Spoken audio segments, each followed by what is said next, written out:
नमस्कार दोस्तों। यदि आप अपने भविष्य को शिक्षा के क्षेत्र में ले जाने वाले थे, आप शिक्षक बनने का सपना देख रहे थे, तो आपका ये सपना बहुत जल्द साकार होने वाला है। जी हाँ मित्रों, आज मैं आप लोगों के लिए एक इतनी अच्छी न्यूज़ लेकर आया हूँ, इतनी अच्छी खबर लेकर आया हूँ कि आप ये न्यूज़ सुनने के बाद बिल्कुल खुश हो जाएंगे सुबह सुबह। प्रिय मित्रों, मध्य प्रदेश जो शिक्षा विभाग है, स्कूली शिक्षा विभाग है और जनजातीय विभाग है, इन्होंने उच्च माध्यमिक शिक्षक किसके लिए मित्रों देखिएगा, ये है उच्च माध्यमिक शिक्षक जो पात्रता परीक्षा है उसके लिए वैकेंसी निकली हुई है। आप देख सकते हैं यहाँ पर, ये देखिए आप, ये जो वैकेंसी है ये निकली हुई है किसके लिए, उच्च शिक्षा विभाग। ये लेकिन ये केवल पात्रता परीक्षा है, इस बात का ध्यान रखिएगा मित्रों, ये एक पात्रता परीक्षा है। और ये पात्रता परीक्षा आपको पास करने के बाद ये ज़रूरी नहीं है कि आपका चयन हो ही जाए। आपके लिए चयन के लिए मतलब जब वैकेंसी आएंगी तो आपको एक और परीक्षा देनी होगी, उसके बाद ही आपका चयन होगा। चलिए हम आगे बढ़ते हैं, हम देखते हैं कि इसमें आवेदन करने की तिथि क्या है। तो मित्रों ये आवेदन भरने का जो तिथि है, वो प्रारंभ तिथि है वो 12/1/2023 रहेगी और ऑनलाइन आवेदन भरा जाएगा और इसकी अंतिम तिथि होगी 27/1/2023, मतलब 27 जनवरी 2023 अंतिम तिथि होगी। 12 जनवरी से ये फॉर्म भराए जाएंगे। इस बीच आपको 16 दिन का समय मिलेगा। इन 16 दिन के समय में ही आपको ये आवेदन करना होगा। मित्रों फिर से ध्यान दीजिएगा कि ये केवल एक पात्रता परीक्षा है, ना कि ये सीधे इसके द्वारा आपकी भर्ती होने वाली है। ये केवल एक पात्रता परीक्षा है।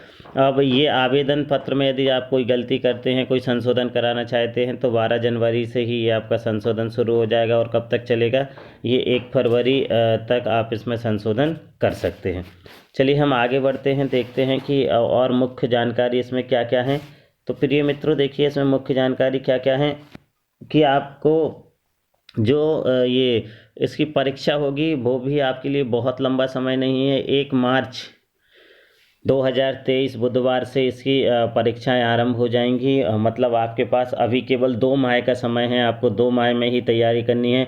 ये खास तौर से उन अभ्यर्थियों के लिए, उन लोगों के लिए बहुत अच्छी न्यूज़ है जो अभी इससे पहले जो मध्य प्रदेश पात्रता जो शिक्षक भर्ती परीक्षा हुई थी, यदि आप उसमें उस एग्ज़ाम को क्रैक नहीं कर पाए थे, उसमें आप पास नहीं हो पाए थे, तो आपके लिए एक सुनहरा अवसर है। इस अवसर को बिल्कुल छोड़िएगा नहीं।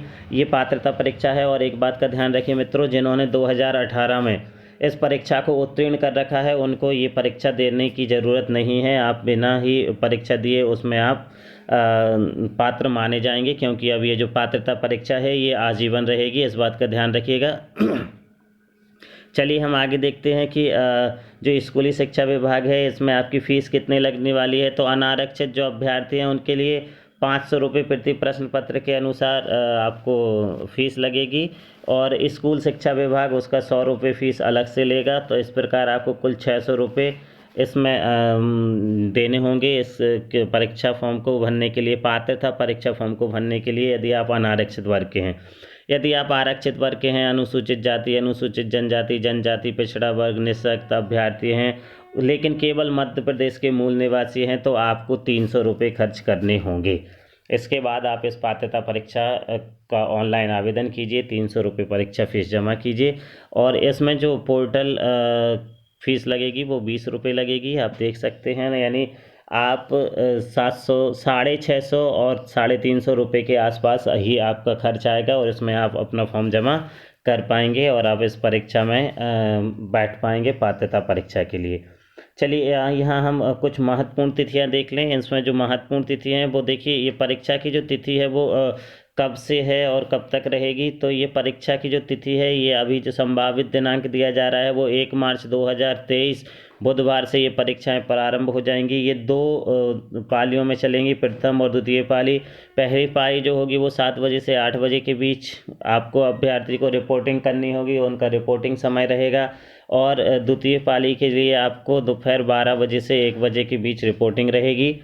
ठीक है, आपको जो महत्वपूर्ण निर्देश रहेंगे वो 8:50 से 9 बजे तक आपको पढ़ने होंगे और मतलब 10 मिनट का समय मिलेगा। और यदि आप दूसरी पारी में हैं तो आपको 1:50 से 2 बजे तक का समय रहेगा। आरंभ कब जो अंक उत्तर अंकित करना है, मतलब परीक्षा कब आरंभ हो जाएगी, तो ये 2.5 घंटे की परीक्षा रहेगी। मतलब यदि आप सुबह की पारी में हैं तो 9 बजे से 11:30 तक, और यदि आप दोपहर वाले शिफ्ट में बैठ रहे हैं तो 2 बजे से लेकर 4:30 तक, मतलब 2.5 घंटे का आपको समय मिलने वाला है। तो मित्रों, बिल्कुल इस परीक्षा के लिए आप जुट जाइए, लग जाइए, और जितने जल्दी हो सके आप अपनी तैयारी शुरू कर दीजिए। ये आप यहाँ रूल बुक देख सकते हैं पूरी की पूरी, जैसे यहाँ दिया गया है कि पात्रता परीक्षा के लिए विभागीय नियम क्या हैं, आपके लिए क्या होना चाहिए। मित्रों, यदि आप पीजीटी यानी वर्ग, जो हमारे यहाँ मध्य प्रदेश में बोला जाता है वर्ग 1, मतलब उच्च माध्यमिक जो पात्रता परीक्षा है, इसके लिए यदि आप इसमें शामिल होना चाहते हैं तो आपके पास योग्यता क्या होनी चाहिए। ये पद का विवरण यहाँ दिया हुआ है, देखिए। उच्च माध्यमिक शिक्षक है और पद की श्रेणी क्या है, द्वितीय श्रेणी है। ठीक है, तो इसका जो आवेदन पत्र है वह मध्य प्रदेश चयन मंडल भोपाल एवं विभाग के निर्देशानुसार होगा। परीक्षा केंद्र मध्य प्रदेश कर्मचारी चयन मंडल के निर्देशानुसार ही यहाँ पर परीक्षा केंद्र बनाए जाएंगे। शैक्षणिक योग्यता क्या चाहिए आपको संबंधित विषय में द्वितीय श्रेणी में स्नातकोत्तर उपाधि के साथ बीएड या उसके समकक्ष उपाधि आपको प्राप्त होनी चाहिए। संस्कृत पाठशाला से यदि आप उच्चतर माध्यमिक शिक्षक के लिए अप्लाई कर रहे हैं तो संस्कृत से संबंध, संस्कृत साहित्य व्याकरण आदि में मान्यता प्राप्त संस्थान से द्वितीय श्रेणी में या आचार्य उपाधि न्यूनतम शैक्षणिक योग्यता होनी चाहिए। ठीक है, अब इसको क्या नाम दिया गया है, तो इसको नाम दिया गया है उच्च माध्यमिक शिक्षक। देखिए मित्रों, यदि आपको ये पात्रता परीक्षा को पास करना है, आपको इस परीक्षा में पात्र होना है, तो अनुसूचित जाति, अनुसूचित जनजाति, अन्य पिछड़ा वर्ग, दिव्यांगजन और आर्थिक रूप से कमजोर, मतलब ईडब्ल्यूएस के जो अभ्यर्थी हैं उनको 50% अंक लाना अनिवार्य होगा, और जो अन्य हैं, मतलब जो अनारक्षित वर्ग हैं, उनको 60% अंक लाना अनिवार्य होगा। तो ये 150 नंबर का पेपर होगा मित्रों। इसमें कुछ बदलाव किए गए हैं, इनको आप ज़रूर देख लीजिएगा। 150 अंकों में से आपको, यदि आप अनुसूचित जाति, अनुसूचित जनजाति के हैं तो आपको 50% अंक लाने होंगे, और यदि आप जनरल वर्ग से हैं, अनारक्षित वर्ग से हैं, तो आपको 60 अंक लाने होंगे। चलिए हम आगे देखते हैं इसमें और जो आपकी महत्वपूर्ण जानकारी है। ये सारी जानकारी वैसे आप पहले ही पढ़ चुके हैं। अब यहाँ वेतन देख लीजिए कि यदि आप इस पात्रता परीक्षा के बाद जो परीक्षा होगी इन पदों के लिए, उसमें यदि आप होते हैं और आपकी जॉब लगती है तो आपको 36,200 न्यूनतम वेतनमान मिलेगा। साथ में इसमें आपको महंगाई भत्ता भी मिलने वाला है। चलिए आगे चलते हैं मित्रों हम और आगे देखते हैं इसमें आपके लिए जो महत्वपूर्ण जानकारी है वो क्या क्या है। हाँ, यदि आप बीएड कर रहे हैं और इस वक्त आप बीएड की परीक्षा में बैठ रहे हैं, अभी आपका बीएड की परीक्षा की मतलब द्वितीय वर्ष में है, अभी पूर्ण नहीं हुआ है, तब भी आप इसमें आवेदन कर सकते हैं। आप स्नातकोत्तर के द्वितीय वर्ष में हैं तब भी आप इसमें आवेदन कर सकते हैं। ये आवेदन के लिए आपकी पात्रता रहेगी। ये मूल्यांकन पद्धति वगैरह है जो इसको अभी आपको समझने की ज़रूरत नहीं है। आपके लिए अभी जो सबसे ज़रूरी है वो यही है कि आप इसमें कैसे अप्लाई कर सकते हैं, इसकी क्या शर्तें हैं, क्या नियम हैं। चलिए तो हम देखते हैं, फिर से आगे चलते हैं और जो आपकी महत्वपूर्ण जानकारी है जो आपके काम आने वाली है उस जानकारी को हम देख ले। हाँ मित्रों, यहाँ देखिए, आप ये फिर से देखिएगा, थोड़ा सा ध्यान दीजिएगा। आवेदन भरने की समय अवधि, ये ज़रूर बहुत अच्छे से ध्यान रख लीजिएगा। 12 जनवरी से लेके 27 जनवरी तक आप ऑनलाइन आवेदन कर सकते हैं। मतलब आपको मैंने पहले ही बताया था 16 दिन मिलने वाले हैं। ऑनलाइन आवेदन में संशोधन करने के लिए आपको 21 दिन मिलेंगे, मतलब 12 जनवरी से लेके 1 फरवरी तक आप इसमें संशोधन कर सकते हैं। ऑनलाइन परीक्षा होगी और दो पालियों में होगी, 2 शिफ्टों में होगी, और जो कि 1 मार्च से होगी। मतलब ले देखिए, आपके पास केवल और केवल 2 महीने का ही समय है। और कुल कितने प्रश्न पूछे जाएंगे? यहाँ 150 प्रश्न पूछे जाएंगे, प्रत्येक प्रश्न 1 अंक का होगा। और हाँ, बहुत अच्छे से ध्यान दीजिए मित्रों, जो इस बार एक नई चीज़ जुड़ी हुई है उसको ज़रूर देख लीजिएगा कि इस परीक्षा में आपका ऋणात्मक अंकन होगा, मतलब माइनस मार्किंग होगी। 4 गलत प्रश्न पर आपका 1 अंक कट जाएगा, मतलब 0.25 अंक एक गलत प्रश्न पर आपके काटे जाएंगे। इस बात का आपको ध्यान रखना है। चलिए हम देखते हैं कि अब इसमें जो फ़ीस है वो मैं हालांकि आपको पहले बता चुका हूँ, फिर से देख लीजिए कि यदि आप अनारक्षित वर्ग के हैं तो 500 रुपये लगेगा, और यदि आप आरक्षित वर्ग से हैं तो 250 रुपये लगने वाला है। निःशक्तजन के लिए भी 250 रुपये ही लगेगा। स्कूल शिक्षा विभाग 100 रुपये अलग से लेगा यदि आप अनारक्षित वर्ग के हैं, और आप किसी आरक्षित वर्ग से हैं तो आपके 50-50 रुपये और लगेंगे। इस प्रकार मतलब कुल 600 रुपये अनारक्षित वर्ग के लिए लगेंगे, और आरक्षित वर्ग के लिए 300 रुपये का आपको आवेदन करना होगा, मतलब आवेदन फीस भरनी होगी। आगे बढ़ते हैं हम। जो आवेदन शुल्क है वो प्रत्येक संशोधन पर 40 रुपये लगेगी मित्रों, ये यहाँ देखिए, और वैसे आपको 20 रुपये पोर्टल फीस दे होगी। अच्छा, सेंटर कहाँ कहाँ होंगे, तो हमारे मध्य प्रदेश के जो ज़िले हैं उनमें देखिए यहाँ पर बालाघाट, बैतूल, भोपाल, छिंदवाड़ा, ग्वालियर, इंदौर, जबलपुर, कटनी, खंडवा, मंदसौर, नीमच, रतलाम, रीवा, सागर, सतना, सीधी और उज्जैन, ये सारे के सारे जो ज़िले हैं ये आपके परीक्षा केंद्र के रूप में रहेंगे। आप इनमें से किसी एक का अपने आसपास जो आपका नज़दीकी केंद्र हो उसका चयन कर सकते हैं। ठीक है, आगे हम चलते हैं। जो ये नियमावली है ये आप बाद में काम आने वाली है, आप इनको बाद में देख लीजिएगा।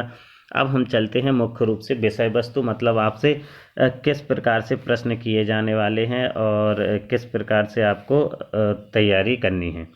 परीक्षा योजना के अंतर्गत सभी प्रश्न अनिवार्य होंगे। पात्रता परीक्षा हेतु 150 अंकों का प्रश्न पत्र होगा और परीक्षा अवधि 2 घंटे 30 मिनट की होगी।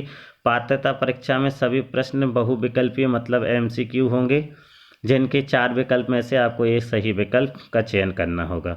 प्रत्येक सही प्रश्न के लिए 1 अंक होगा। ऋणात्मक मूल्यांकन भी होगा, मतलब प्रत्येक 4 प्रश्नों के गलत उत्तर पर आपको 1 अंक काट लिया जाएगा। मतलब 4 प्रश्न यदि आपके गलत होते हैं तो 1 अंक कट जाएगा, मतलब 0.25 अंक का आपका ऋणात्मक मूल्यांकन होगा। प्रश्न पत्र 2 भागों में होंगे, भाग आ और भाग ब। भाग आ सभी के लिए अनिवार्य होगा, और भाग ब में जो आप जिस विषय का आपने चयन किया है उसमें विषय चयन के अनुसार आपको क्या मिलने वाला है, उसके अनुसार आपको पेपर मिलने वाला है। क्या क्या पूछा जाएगा मित्रों, तो सामान्य हिंदी पूछी जाएगी जिसके 8 बहुविकल्पीय प्रश्न आएंगे, 8 अंक के होंगे। सामान्य अंग्रेजी पूछी जाएगी, 5 प्रश्न 5 अंक के होंगे। अब इसमें GK मतलब सामान्य ज्ञान, समसामयिक घटना, तार्किक अंक की योग्यता, ये 7 प्रश्न पूछे जाएंगे, 7 नंबर के होंगे। और शिक्षा शास्त्र 10 नंबर का होगा, 10 प्रश्न पूछे जाएंगे। इस प्रकार कुल 30 प्रश्न 30 नंबर के होंगे। ये बदलाव हो गया है, इससे पहले ये 50 नंबर का आता था, अब इस बार से ये केवल 30 नंबर का ही पूछा जा रहा है। चलिए अब हम विषय देख लें, तो इसमें कितने विषय शामिल हैं मित्रों। इसमें मुख्य 16 विषय शामिल किए गए हैं, आप ये देख सकते हैं मुख्य 16 विषय शामिल किए गए हैं। हालांकि जो पहले ये परीक्षा दे चुके हैं उनको ये जानकारी होगी। अब आप यहाँ देखिए ये 120 अंक होंगे, जो पहले 100 अंक होते थे। हिंदी भाषा, अंग्रेजी भाषा, संस्कृत, उर्दू, गणित, भौतिक विज्ञान, जीव विज्ञान, रसायन, गृह विज्ञान, वाणिज्य, इतिहास, भूगोल, राजनीति, अर्थशास्त्र, ये सारे के सारे ये जो विषय हैं आप इन विषयों का चयन कर सकते हैं। ये प्रत्येक आपको 120 नंबर के 120 प्रश्न पूछे जाएंगे। राजनीति शास्त्र, अर्थशास्त्र, कृषि और समाजशास्त्र, ये आपके यहाँ विषय रहेंगे, मुख्य विषय रहेंगे। आपको इन्हीं के अनुसार तैयारी करनी होगी। जो अब यहाँ पाठ्यक्रम है मित्रों, या आप पाठ्यक्रम देख लीजिएगा। इसका पाठ्यक्रम दिया हुआ है। सामान्य हिंदी में क्या क्या पूछा जाएगा।